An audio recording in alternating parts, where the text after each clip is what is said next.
두 번째 키워드 폭로자입니다. 기사 같이 볼까요? 공천 개입 폭로자로 돌아선 이준석, 명태균 게이트 뇌관 되납니다. 저희가 지난주 금요일에 방송으로 뭐라고 말씀을 드렸느냐.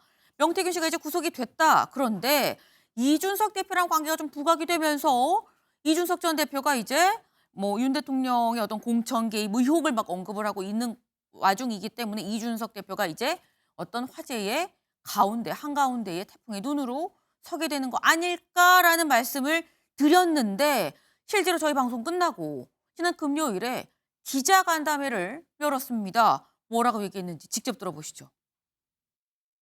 포항은 당협위원장이랑 도당위원 똑같은 사람이겠지만 당협위원장은 도당위원장 말을 들어서 공천해야 되는 거 아니냐고 하고, 강서구는 그 사람들이 이상한 사람이니까 민주당 좋은 일 하면 안 된다고 이렇게. 그래서 원칙은 아니구나. 우선 원칙은 아니고 그냥 되는 대로 말하는 거구나. 그래서 그 두 개의 지역에 대해서 그냥 상징적으로 말씀드린 거지. 제가 사실 지역명을 얘기할 생각 별로 없었고, 근데 저는 이 상황에서 그냥 여러 잡음에 노정될 필요가 없다 생각합니다. 그때 저 당에서는 왜 무슨 일이 생기면은 그런 비정상적인 상황들이 발생해 됐을까에 대해 가지고 고민하면 되는 겁니다. 그거는. 네, 이준석 의원 이렇게 얘기를 하죠. 제가 듣기에는 요약을 하자면 이런 내용 같아요. 윤 대통령이 나한테 원칙 없이 공천을 좀 요구를 했고 난 굳이 지역명까지 막 공개적으로 얘기할 생각이 없었는데 이거 공개했다고 나한테 뭐라고 하지 말고 국민의힘에서 무슨 일이 생기면 왜 생긴 일에 대해서 그 다음 수순이 좀 비정상적으로 흘러가는지를 그쪽에서 좀 고민을 해봐라 라고 지금 얘기를 한 걸로 보입니다. 이 얘기를 김수민 의원님, 이게 정치 언어인 거잖아요. 번역 좀 해주시죠. 네, 지금 이준석 대표가 네. 최근에 조금 더 폭로에 적극적으로 나서게 됐죠. 예전에 몇 주 전 혹은 한두 달 전의 태도하고 조금 또 달라진 그런 모습인데 그 배경은 능히 알 수가 있습니다. 왜냐하면 이제 이준석 전 대표에 관련해서 당시에 대표였기 때문에 공천에 또 근접해 있는 위치에 있었고, 그렇다면 이제 두 가지의 가설이 이제 이준석 의원을 좀 괴롭힌 게 있는데, 첫 번째는 같이 한 거 아니냐. 윤석열 대통령뿐만 아니라 이준석 의원도 공천 개입의 당사자 아니냐라고 하는 의심이 있었던 것이고, 네. 다른 한편으로는 특히 국민의힘 내 친윤계에서는 아니 이거는 이준석 대표 책임이다. 윤석열 대통령 책임이 아니다. 이런 얘기가 있었던 거거든요. 네. 여기에 대한 이제 이준석 의원의 반격이라고 해야 될까요? 네, 그렇게 볼 수 있을 것 같습니다. 그러면서 작심하고 본인이 알고 있는 얘기, 특히 이제 아마 공천 과정에서 윤석열 대통령하고 이준석 당시 대표하고 의견이 맞는 부분도 있었을 수 있어요. 근데 그런 부분들보다는 이제 틀렸던 부분들, 서로 달랐던 부분들, 이런 것들에 대해서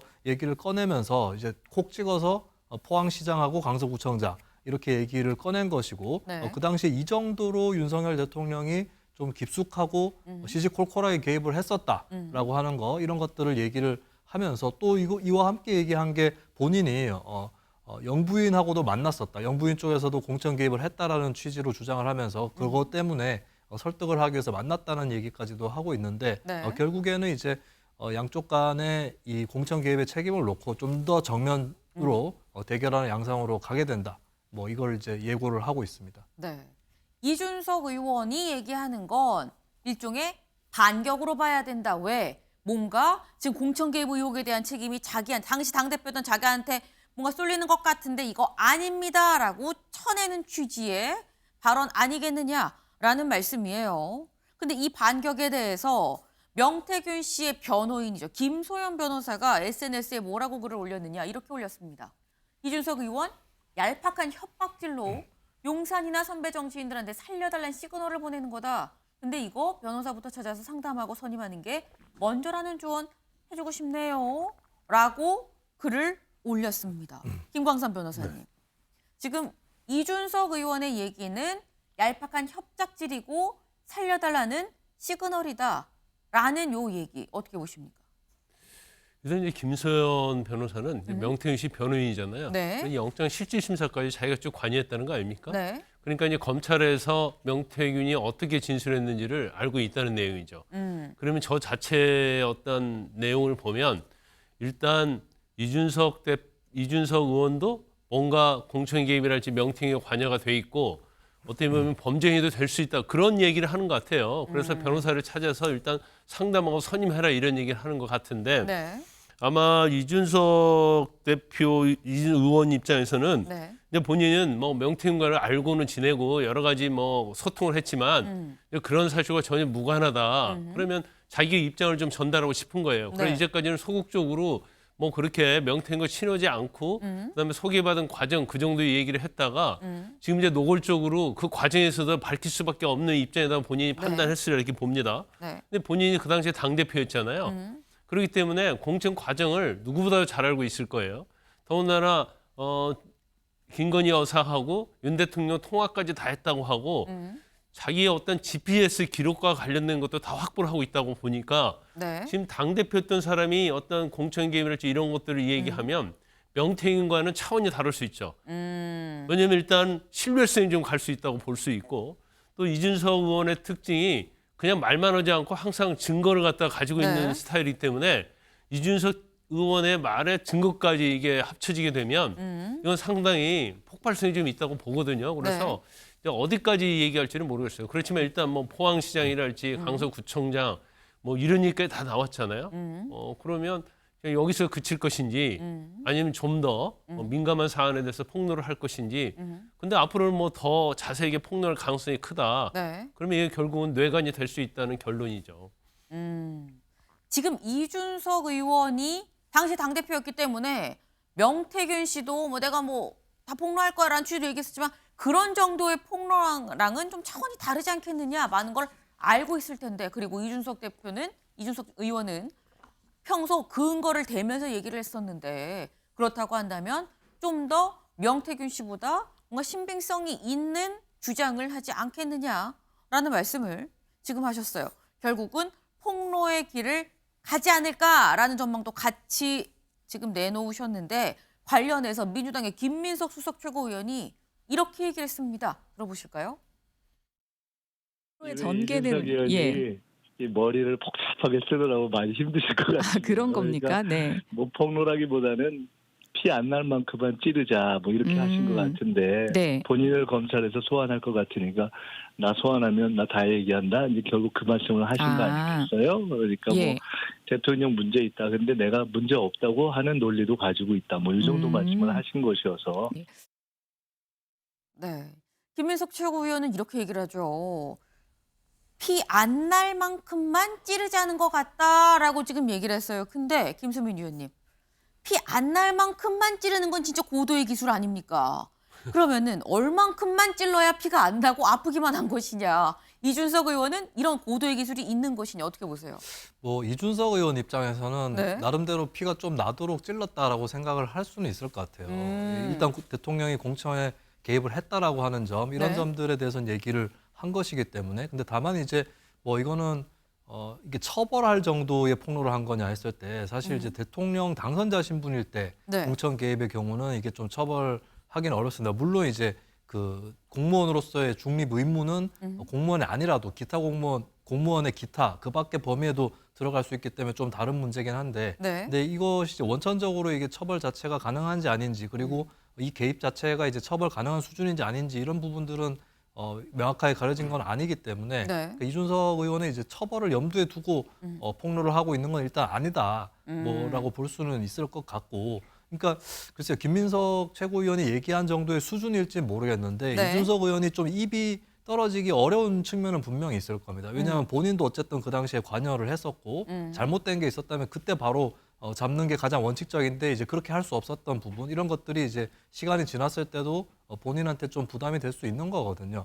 그런 의미에서 앞으로 확 더 털어놓게 될지 혹은 더 강하게 공격할지 이 부분은 사실 저도 조금 미지수다. 네. 예, 지금 현재 수준은 적극적인 공격이라기보다는 자기 방어 쪽에 조금 더 가깝지 않나. 저도 그렇게 봅니다.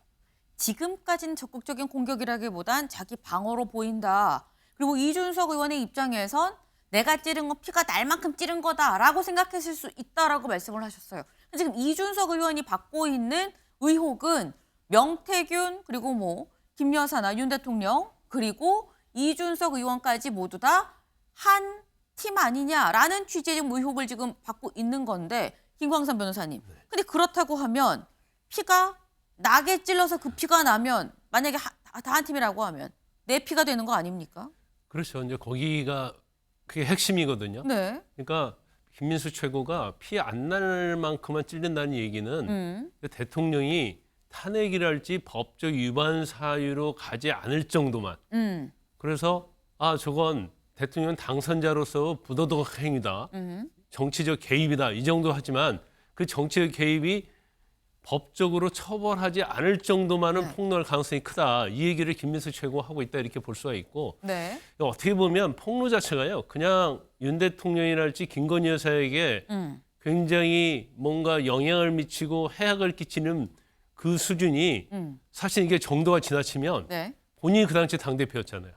그러면 법으로 위반 안 했다 하더라도 그러면 너는 당대표로서 한 게 뭐냐. 그렇죠. 거기에 꿋꿋이 지켰어야 하고 그다음에 공천에서 당선자랄지 대통령이 개입을 했으면 그걸 막았어야 하는데 네. 그러면 당대표 어떤 책임 이런 것도 또 본인한테 훅폭풍으로 돌아올 수 있거든요. 네. 이제 그렇기 때문에 김민수 최고 이야기는 적정선에서 잘못하면 같이 죽을 수 있기 때문에 네. 그래서 그 선은 지키지 않겠느냐 이제 이런 취지의 얘기를 하고 있는 걸로 보입니다. 네. 적정선에서 너무 나가지 않을 만큼 문제가 있긴 있는데 법적 처벌까지는 아닌 그 애매한 선을 이준석 의원이 지금 적당히 찌른 걸로 보인다라는 얘기예요. 그리고 그런 차원에서 쉽게 완전 다 폭로하기는 또 어렵지 않겠냐. 뭘 알고 있다고 해도 폭로하기 쉽지 않지 않겠느냐라는 건데 친윤계는 이렇게 얘기를 합니다. 직접 들어보고 오시죠. 윤석열 대통령이 참 당대표 복이 없는 분이지 않습니까? 그때나 지금이나. 또 선거를 이기기 위해서 또는 대선 때 공을 많이 세운 사람들 또 기여를 인정해주기 위해서 조언이 또 대통령께 많이 올라갔을 것이고 그 과정에서의 의견 교환이라고 저는 생각을 하고 있습니다. 네. 사실 선거가 있었고 앞서 선거가 큰 대선이랑 선거가 있었기 때문에 거기에서 어떤 대선에 대한 기여 이런 거를 좀 생각을 해서 의견을 얘기한 의견 교환 아니겠느냐라는 얘기를 또 합니다. 김광사 변호사님. 의견 교환 아니겠느냐 어떻게 보세요? 그게 유법이 아니다 보면 의견 교환이 되는 거고요. 그게 뭔가 강력한 대통령으로서 어떤 메시지를 전달하고 네. 그게 가도를 유도를 했다고 한다면 그것은 당무 개입이죠. 그래서 보는 시각이 좀 달라질 수 있다고 봐요. 그런데 물론 이제 대통령 당선인일 때 하고 대통령 됐을 때 이후가 네. 이게 법적인 측면에서는 경계선상에 있는 거거든요. 네. 뭐 당선인이었을 때는 어떤 당무 개입을 한다랄지 아니면 공천 개입한다 하더라도 이게 사실은 문제는 없어요. 법적으로 문제는 없어요. 그렇지만 정치적이랄지 도의적으로 문제가 있죠. 그렇지만 대통령이 되고 나서 이후에 어떤 행위를 했는지 그거 자체는 사실 아직 정확하게 나온 건 없죠. 그렇기 때문에 그 뭐 전에 박근혜 전 대통령과 관련된 사법 처리할 때도 의견 개진이라고 많이 주장을 했지만 네. 결과적으로 공천 개입하고 정치적 개입, 공무원의 정치적 중립성 위반을 결론이 나지 않았습니까? 네. 그래서 대통령의 어떤 당에 대한 의견 개진이 단순히 이게 의견 개진을 볼 수 있느냐? 이건 뭐 충분히 당무 개입으로 볼 수 있고 공천 개입으로 볼 수 있는 여지가 있다 이렇게 봅니다. 네.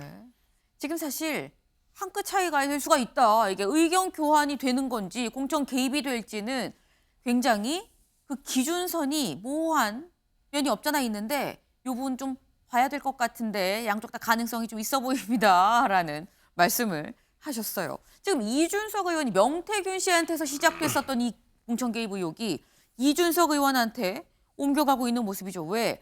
두 사람이 굉장히 친했었어. 많은 얘기를 했었어. 라는 얘기가 나오고 있기 때문입니다. 어제 무슨 보도가 있었느냐. 같이 볼까요? 이런 보도가 나왔습니다. 명태균 씨가 검찰에 가서 얘기를 뭐라고 했느냐. 2021년 5월 9일 이준석 의원한테 전화가 왔고 3, 4일 후에 당대표 선거 도와주세요. 라는 말을 들었다. 그리고 대구에서 이 첫 번째 5월 9일에 전화가 왔고 이후에 3, 4일 후에 대구의 한 카페에서 만나서 당대표 선거 도와주세요라고 하더라. 라고 보도가 나왔습니다. 근데 여기 이 관련 보도에서 이준석 의원한테 물어봤던 거죠. 네. 내가 그때 도와달라고 한 건 잘 부탁드린다는 정도의 인사치레 정도였었다. 라는 보도가 어제 보도예요. 여기까지가 이준석 의원의 인사치레였었다라는 얘기까지 어제 보도였는데 오늘 어제 저녁에 이준석 의원이 직접 SNS에 글을 남겼습니다. 뭐라고 남겼느냐. 아까 잠깐 얘기 중에 나왔죠. 내가 이 GPS 이 이동 동선 내가 다 갖고 있어요라고 얘기를 앞서 한 적이 있었는데 그걸 공개를 하면서 5월 9일 제가 명태균 사장 전화번호를 받고 3, 4일 뒤에 이 대구에서 만나서 도와달라고 부탁했다는 보도가 있었는데 내 당시의 위치, 동선 기록을 공개한다. 나는 5월 24일에 대구를 처음으로 간다. 그 전에 대구에 간 적이 없는데 내가 언제 만나서 도와달라고 부탁을 했다는 겁니까? 라고 얘기를 하는 5월 9일하고 3, 4일 뒤면은 5월 10며칠 때겠죠. 5월 10며칠 때는 나는 간 적이 없어요. 5월 24일에 처음 대구에 갔습니다.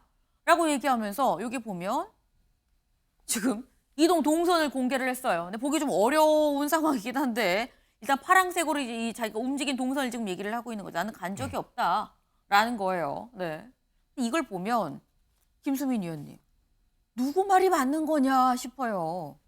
네, 일단 이준석 의원 의도는 명태균 씨 말의 증언의 신빙성 그리고 명태균 씨의 전반적인 진술에 대한 신뢰도 이런 것들을 떨어뜨리기 위해서 반박을 하는 것으로 보이고 아마 동선으로 입증을 했으니까 이준석 의원 말이 맞을 가능성이 좀 높지 않을까 그렇게 보여요. 네. 근데 중요한 거는 이게 5월 9일하고 3, 4일 뒤냐 아니면 5월 24일이냐 이게 그렇게 중요한 것인지는 좀 의문입니다. 그러니까 어쨌든 간에 만난 건 사실이다.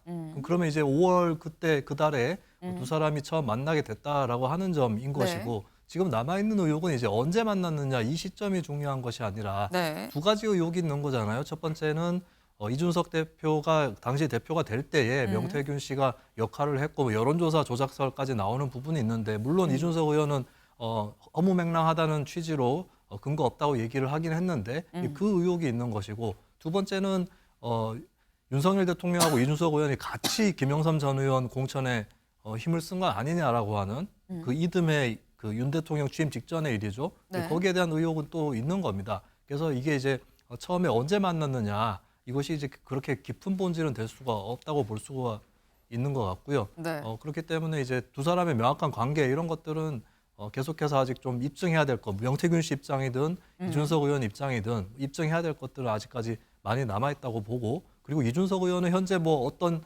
문제를 갖고 있다고 예단할 수는 없지만 어쨌든 네. 검찰 소환 조사의 필요는 있는 것 같아요.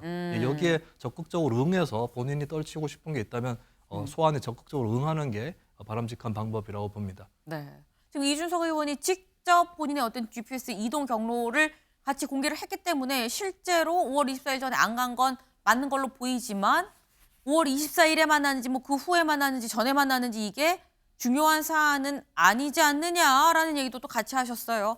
언제고 만나서 그래서 무슨 얘기를 했느냐라는 여부가 더 중요해 보인다 때문에 일단 관련된 의혹에 대해서 좀 얘기를 검찰 소환 조사는 좀 필요해 보인다라는 취지의 말씀을 하셨습니다. 지금 약간 명태균 씨한테서 시작됐었던 이 공천 개입 의혹이 이준석 의원한테 살짝 좀 넘어가는 듯한 모습인데 그럼 이제 더 이상 명태균 씨 입장으로 얘기는 더 안 나오는 것이냐.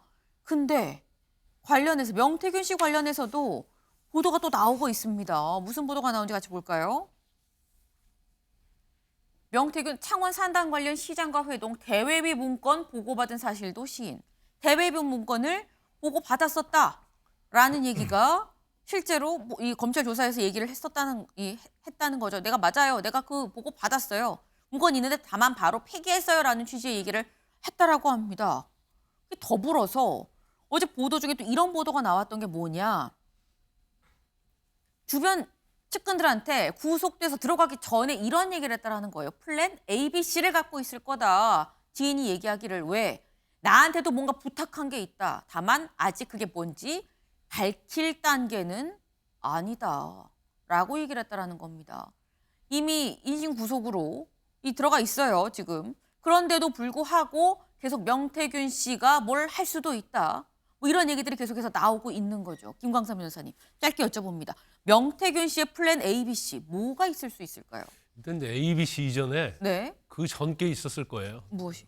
영 ABC 이렇게 시작해야 되지 않을까 싶어요. 왜냐하면 일단 구속 막기 위해서 네. 엄청난 많은 언론 인터뷰하고 자기 검찰이 조사하면 대통령이 하야 탄핵될 것이다 한 달 내 이런 얘기했잖아요. 네. 근데 그게 무너지고 이제 구속이 됐거든요. 그럼 본인 입장에서 이제 구속이 됐으면 재판을 받아야 하는데 재판 받을 때 형량이 어떻게 나올 것인지 이게 굉장히 고민스러울 거란 말이에요.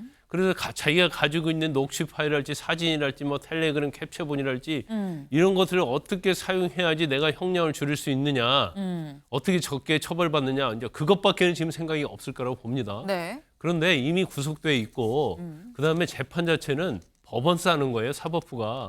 그래서 이걸 아무리 플랜 A, B, C 가지고 정치적으로 이걸 써먹는다 하더라도 네. 사실은 본인에게 유리할 건 없다는 것이고 그리고 A, B, C 뭐 물론 뭐 핵폭탄 같은 내용이 있을 수도 있겠죠. 네. 근데 아마 그건 본인이 고민을 많이 할 거예요. 그것으로 인해서 오히려 자신이 불리하게 될 수도 있다고 하면 아마 폭로를 하지 않을 가능성도 있다 이렇게 봅니다. 네. 그 ABC가 뭔지는 모르겠지만 설령 그걸 터뜨린다 그래도 다른 사람한테 이만큼 피해주고 나는 전혀 안 다치진 않을 수 없을 거다. 그래서 고민이 깊지 않겠느냐라는 말씀을 하셨어요.